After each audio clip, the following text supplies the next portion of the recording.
forward, follow me. If I hesitate, push me. If they, him may kill me, avenge me. If I am a traitor, kill me.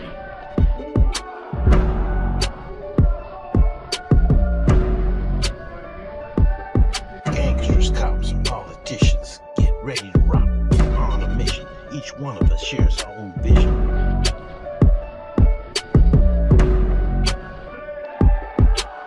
When I was on the yard, I went real hard. While I patrolled the streets, all the G's on me.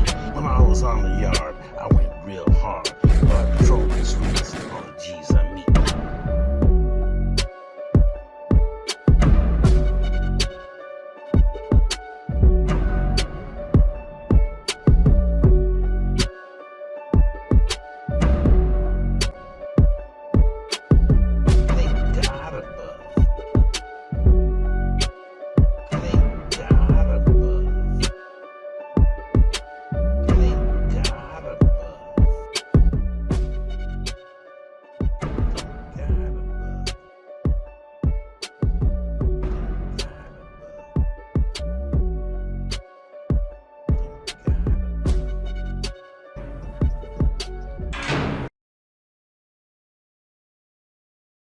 Saludos, it's your host, Gabe Morales, returning for the last episode of the R last names of Nuestra Familia members over the past 6 decades or so. I'll start off with Ernest Rosalez Jr., aka Ernie de Chiques. I showed he was an NF member in the mid-1970s with beat number 61004. Understand that he was housed at San Quentin around 1976, got out, but was returned for a parole violation in 1978. I showed that he was housed at CTF Soledad in 1982 through 1984, and I'm not sure what happened to him after that. But I was asked about this guy, so I went ahead and included him.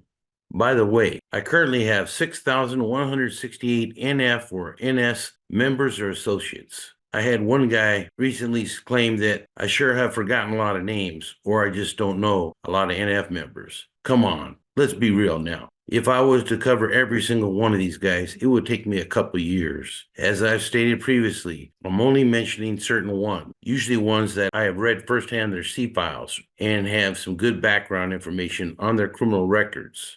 I wouldn't have anybody on here unless they've been arrested at least once. I also try to focus on individuals I have pictures of. However, that's not always the case. So anyways, if you have anybody that you're really interested in, go ahead and ask respectfully. You could do that on the comment section, or you could hit me up at gangpreventionservices@gmail.com. I thought I had gotten rid of most of the trolls, but I guess not. So that guy became adios. Hasta la bye-bye. There was a Rudy Rosales Perez, also known as Condor, who was out of San Jose. I showed he was an NF member in the 1980s with D number 76607, was released on that number, but then came back with E numbers in Edward 65800. And then, guess what? Got out on that one and was arrested in Washington State. I had him at the King County Jail, Seattle in 1989. When I first started working in classification, I ran his record and found out that he had been arrested in Oregon, Florida, Nevada, and Illinois. This guy got around. Understand then he was returned to the California Department of Corrections where he was assigned P numbers in Paul 4545. And I'm not sure what happened to him after that. There was Gilbert, aka Crazy Gil Rosales, out of Yuba City. He may have gone by Big Yuba also. There wasn't too many NF members out of Yuba City back in the 1970s when I showed he had B number 48900.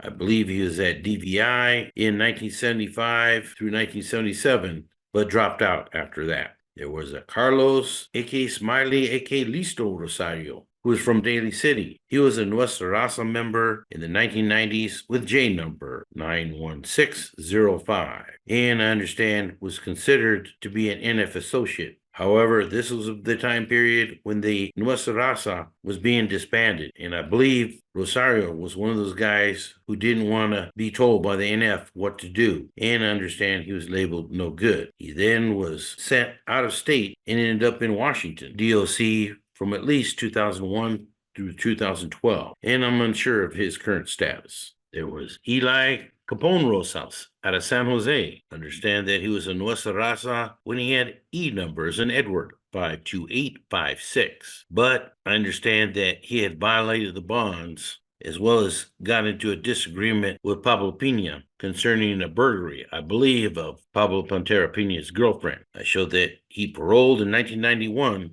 and was murdered by Roy Rosales in June of that year. There was a Robert Chico Rose, who was out of Salas, but also had close ties to the San Jose Regiment. I show he was first a Nuestra Raza member with E numbers in Edward 94805, but put in a lot of work, and I understand was sponsored by Tex Hernandez at San Quentin's Adjustment Center in 1994. I understand that he was made head of the San Jose Regimental Security Department in 2001 by Daniel Lizard Hernandez. This description I've had of Chico is that he was always paranoid, always looking over his shoulder, always thinking people were conspiring against him. He was a big meth dealer and probably was doing a lot of his own product, but ended up flipping in Operation Black Widow when he was assigned BOP number 02855-748.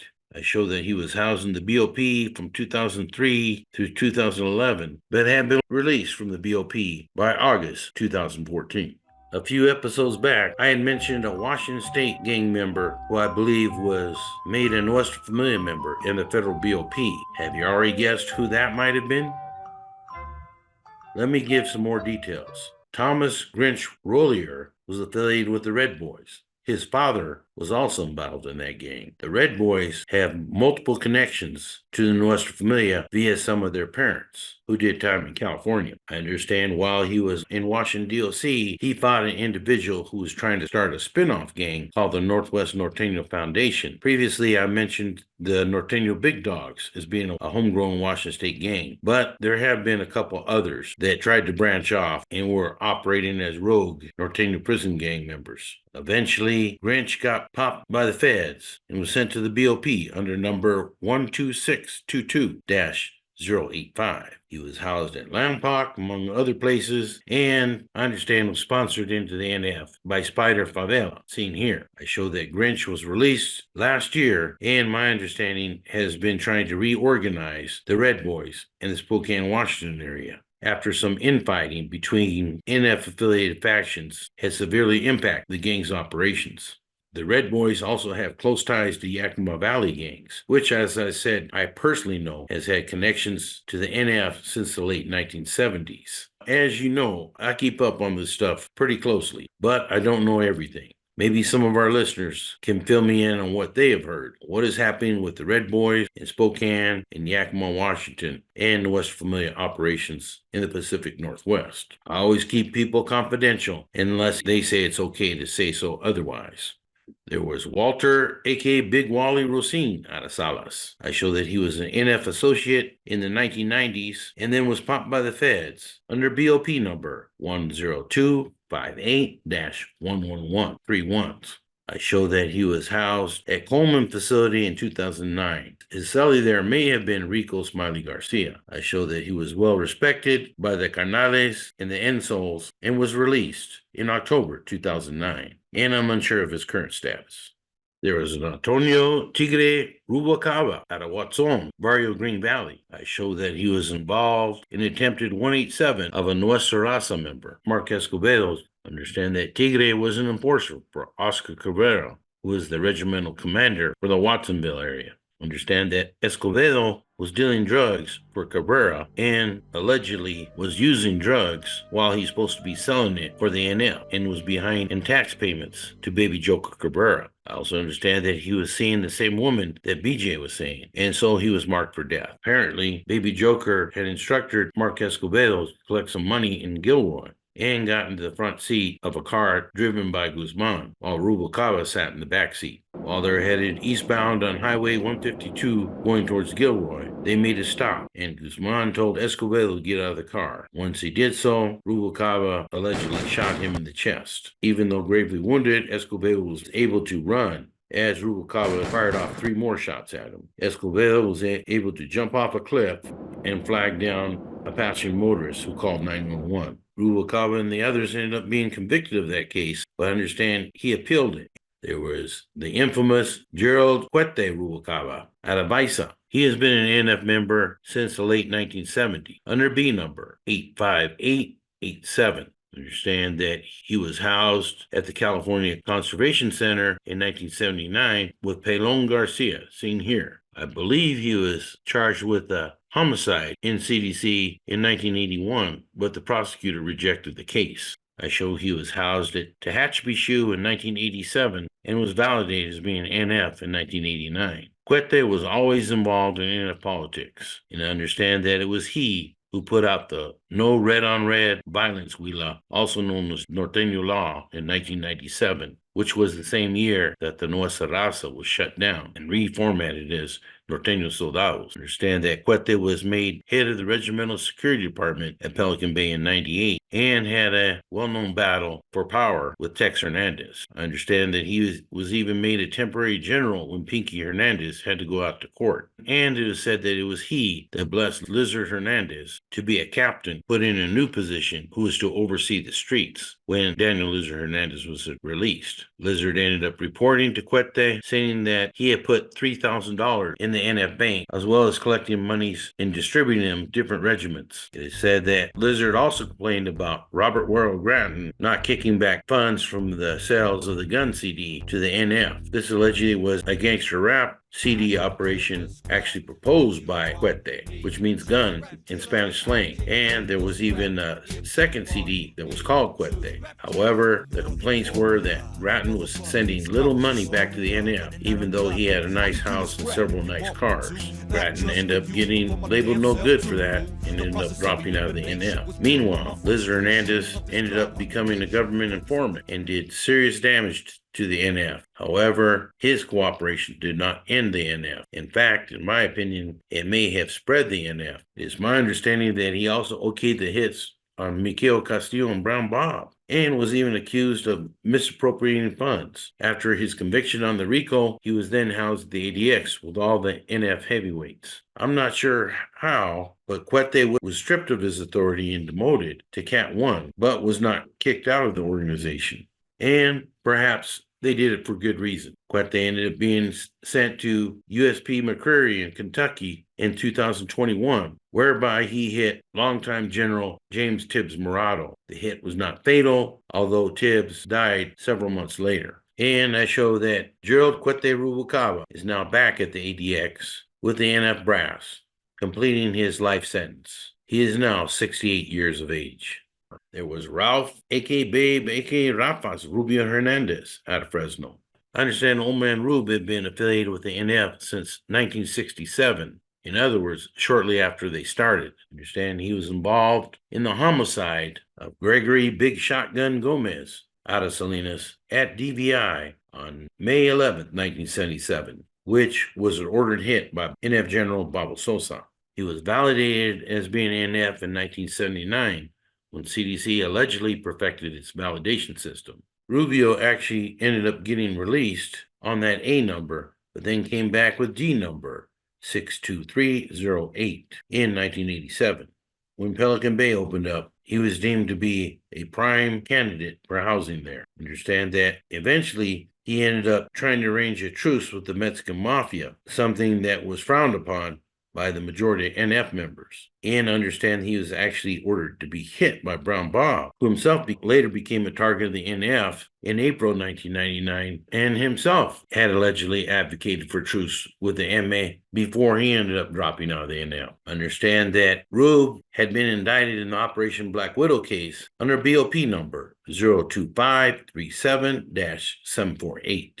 But I don't believe ever did BOP time, and eventually hung up his gloves, being tired of all the politics. There was a Jacinto Shorty Ruelas out of Salinas East Market. I show that he was a Nuestra Raza member in the 1990s with K number 38589. And then understand that he was elevated to at least being a Nuestra Familia associate or undercover NF when he was at Tehachapi SHU in 2012. Understand that he was housed at New Folsom in 2016. And I think may have been indicted by the feds, but is soon scheduled for release. There was Jeremiah the Bullfrog Ruiz out of Morgan Hill. I show he was an NF member in the late 1970s and was close to Mousy Lerma as well as Brown Bob Viramontes. Understand he came back into CD custody in the 1990s with J number 23904. Understand he was housed at Pelican Bay around 2001 to 2002, but got into some trouble with Daniel Lizard Hernandez and may have even been hit by him. Understand he got off that J number, but then came back into custody in June of 2013 with A numbers in Apple, P as in Paul, 5385. And I show currently is housed at Richard J. Donovan. There was Leonard Spooky, a.k.a. Casper Ruiz, out of Watsonville. I believe he was convicted of a homicide and hit CDC in the summer of 1982 with C number 50448. He's another individual I recall very clearly from C facility. He was one of those individuals that we had, like Pochi Macias from Southside Stockton and Smiley Block from Sacra Barrio Franklin Boulevard, who were very close to the Bulldogs. In fact, I believe they were the predecessors of the New Flowers.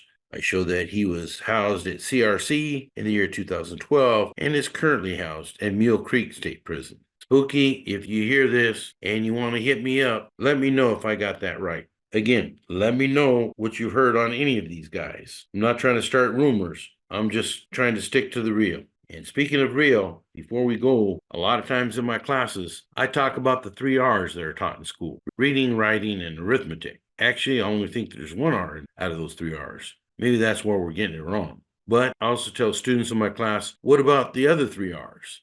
Respect, responsibility, and reason. I think we need to teach youngsters the real meaning of respect. Respect isn't when you're scared of somebody. Respect is when they leave the room and you say good things about them. That's real respect. Responsibility. Living the vida loca, the crazy life, basically reinforces irresponsibility, that you don't give a damn about nobody else. Sometimes not even yourself. That you don't care about your family, that you don't care about your community. I think we need to do a better job early on of teaching youngsters responsibility, to not take on the victim role, but to take on accountability for their own actions, to be responsible. And reason. I think we need to do a better job of teaching cognitive skills, using our brains, using logic, using reason. We should be questioning everything we see and hear and questioning our own actions. Are they within reason? Are they right? Are we doing the right thing? And respectfully speaking, I'll cut my sermon right there. For now, this is Gabe Morales signing off